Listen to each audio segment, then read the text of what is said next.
Well, hello! It is Seth again with the Next Generation Tiny House Project with another video, finally. So I wanted to just kind of catch you up on where I'm at right now. A few things have happened. I got my camera stolen, which was a bit of a setback, but you know what? Whatever. We got it taken care of. I got a new one off of Craigslist for a pretty good deal, so we're back. We are back. What else? I went to this tiny house meetup for a bunch of people that were trying to figure out how we can make this tiny house movement into a successful business. And walking away from that, I'll be honest, I was a little bit discouraged. One of the main things was mobility of these things. You know, people don't like moving them around, especially when they're on a tow-behind trailer, because their center of gravity is pretty high, which is totally understandable. But I want to move mine everywhere. I mean, that's kind of the point of having this thing, is being able to live wherever you want and move whenever you want. So I came back home and I had spent about a month prior to that trying to figure out all of the appliances and everything I was going to use, from the refrigerator to the microwave to the inverter and all this stuff, and I was like, man, this is a lot of work and it's going to be a lot of money. So after the conference, I got home and started looking for a different place to live, because I wanted to start living tiny as soon as I could, because I realized that this was going to take quite a bit longer than I had originally anticipated. So I'm on there and I actually found a really great deal on a motorhome that had some water damage, and since I wasn't going to be using, I wasn't going to be living in it anyway, it was perfect, and it came with everything. I got the whole thing for less than it would have cost me to get like a refrigerator. So that's where I'm at right now. I'm actually going to take you outside and show you the work that I've done. So yeah, come on, come take a look. Okay, you ready for the big reveal? Here's my tiny house. Well, I mean, it's the beginning of a tiny house. So this is a 26-foot motorhome, or it was. Now it's the base of my tiny house. You can see when I tore this down, all of this extra black stuff I added. So I actually went and added this flat bar to make it 6 inches wider than it was before. A little bit longer, and then I went through and reinforced it all with just this smaller flat bar. And the point of this was, one, for some support and rigidity, because this, I mean, there was literally like nothing left. I mean, just this, basically this main beam in the middle. And then also it's going to give me it should just give me a perfectly flat surface that I can just lay my floor right on top.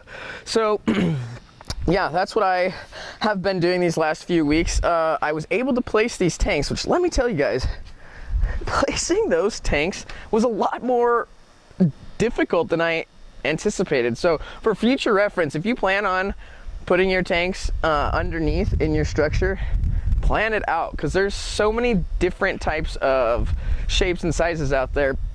But, you know, because I'm so poor and stingy, I wanted to reuse the ones that already came with it, but they didn't fit where I wanted them necessarily. So at least not how they originally had them. So placing these tanks here, this area over here, this back corner over here is going to be my bathroom, and I'm going to have it's a wet bathroom, so the whole area is a shower as well. And it's set up, this was the black water tank, so I could actually have a plumbed toilet, but I'm not going to. I'm just going to do compost so that I don't have to worry about dumping all that. And I was trying to figure out how I could place these things and still use the same drain system that they had before. And I decided I'm not going to do that. I'm actually going to have two different places where you can drain. So this is where the bathroom is going to be, and then over here, my other tank here is where the kitchen is going. So this will be the drain for the sink. So pretty stinking simple. I'll have like basically zero plumbing. But I'm going to have to dump from this side and also from that side, which is really, it's not that big of a deal. This is the propane tank that it originally came with. I'm going to be putting it right back here where it was. And let me show you the other stuff I've been working on. This I'm really excited about. This was one of the main things that I've been looking forward on this project, and that's my staircase. So what I'm doing is I'm gonna have, to my loft, I'll have stairs, but, well, I'll just set this down and show you.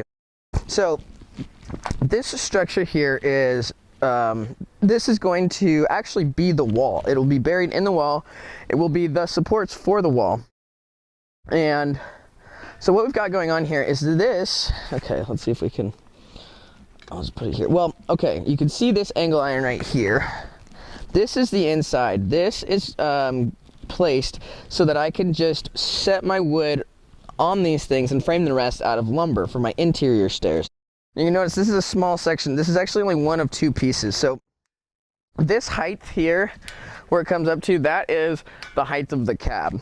So this is going right behind the cab. And you can see that I've got these things here, and what these are going to be, what these are used for is these will be exposed to the outside. And when I park, I'll make up individual risers that I can slide into these and then pin them. So I'll have a floating staircase on the exterior of my tiny house, which I am really excited about. And the way these things work here, oh, by the way, there's the trailer that I am no longer going to be using for my tiny house, but hey, I got a sweet flatbed. So this is the bottom section. Woo! And then this is the top section. So it's quite a bit bigger. This is actually going to be going over my cab. So what the heck are the exterior stairs for? My roof is going to be a deck. Well, I guess over the roof is going to be a deck. And this thing, my roof is going to be almost 30 feet long. So I've got a pretty large deck up there. And you know, it really kind of surprises me that people actually take away from their footprint of their tiny house to put in a deck. There's no reason not to put it on the top. So that's what I'm doing, and since it is such a large deck, I'm gonna need quite a bit of support. So hence the metal. And I'll go through and like on each of the, you know, I will come and actually nestle a piece of 2x4 in the angle iron. My siding for the interior will be recessed an inch. So on the outside, so on the inside I should say, you'll actually be able to see all of the character of the 2x4s, which is really important to me because these things are gorgeous, I think, and I worked my butt off to get these. I mean, there's a ton of them. I mean, I don't know if you can see like the grain and the texture, and I mean, this stuff is awesome. And I was really did not want to see it get just buried behind a wall and never seen again. So there's my solution. That is where I'm at right now in the tiny house project. If you guys could, I'd really appreciate it if you would subscribe to this and like it on Facebook. Actually, yeah, do both. Hopefully I'll be putting out a lot more videos now that I've got my camera back. So yeah, hey, thanks guys for watching. It's Seth again with the next generation tiny house project. So all right, we'll be seeing you soon.